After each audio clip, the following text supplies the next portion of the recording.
शुरू हो गई है। एक बार दर्शकों को सेना की प्रेस कॉन्फ्रेंस सुनवा देते हैं। क्या कुछ प्रेस कॉन्फ्रेंस में शुरू होगा और क्या कुछ आगे जानकारी सार्वजनिक की जाएगी, वो दर्शकों तक पहुंचाएंगे। लेडीज एंड जेंटलमैन, जय Hind.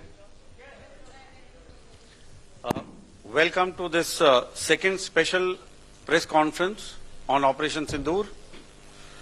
Like yesterday, we'll have the opening statements by the three senior officers who are here with me. You all know them well now. However, for those who were not here yesterday, let me introduce you to them. In the middle, we have Air Marshal A.K. Bharti, Director General Air Operations, who will provide insights on the air domain. To his right is Lieutenant General Rajiv Ghai, Director General Military Operations. He will cover the land aspects. And to my immediate right is Vice Admiral A.N. Pramod, the Director General Naval Operations.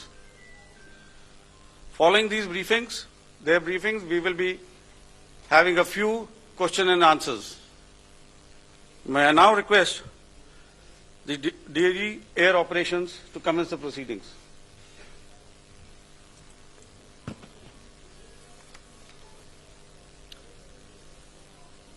Good afternoon, ladies and gentlemen. Yesterday, we had a detailed brief on the successful joint operations that were carried out to destroy the terror infrastructure in Pakistan-occupied Jammu and Kashmir, as well as in Pakistan itself. We also iterated that our fight was with terrorists and their support infrastructure and not with Pakistan military.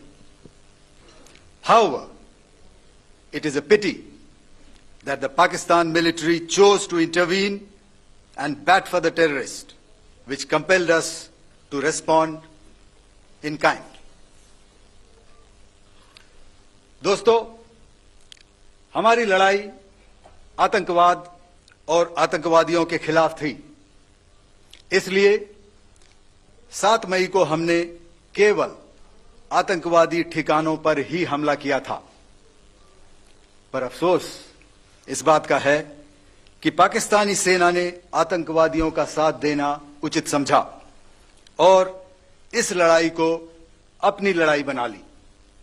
इस परिस्थिति में हमारी जवाबी कार्यवाही अत्यंत आवश्यक थी और इसमें उनका जो भी नुकसान हुआ, वे खुद इसके लिए जिम्मेदार हैं। हमारी तरफ से हमारी एयर डिफेंस सिस्टम्स देश के लिए दीवार की तरह खड़ी थी और इसको भेदना दुश्मन के लिए नामुमकिन था। This brings me to the point, how have Indian forces managed to minimize the damage to both civilian and military infra in the country in spite of the unrelenting efforts by the Pakistani forces?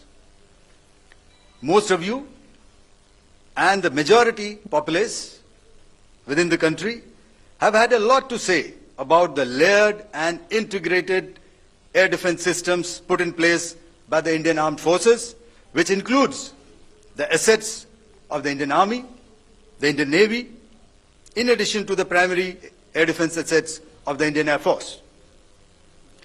As you all are well aware, this robust AD system comprises of a large variety of multi-layered AD sensors and weapon systems, from point defense weapons like the low-level air defense guns, shoulder-fired manpads, and short-range surface-to-air missiles or SAMs, to area defense weapons like the air defense fighters and longer-range surface-to-air missiles within our inventory.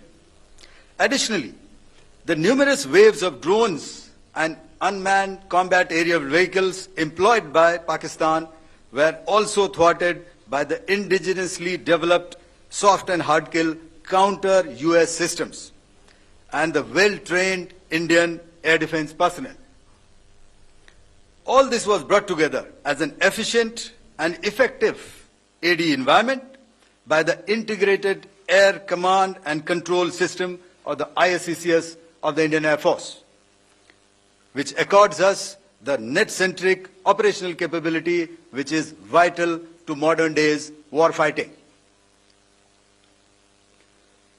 While much has been said and written about the newer systems, I would like to place on record the performance and efficacy demonstrated by even the older battle-proven AD systems like the Pechora, the OSA AK and the LLAD guns in countering the Pakistani threat vectors in the current operations.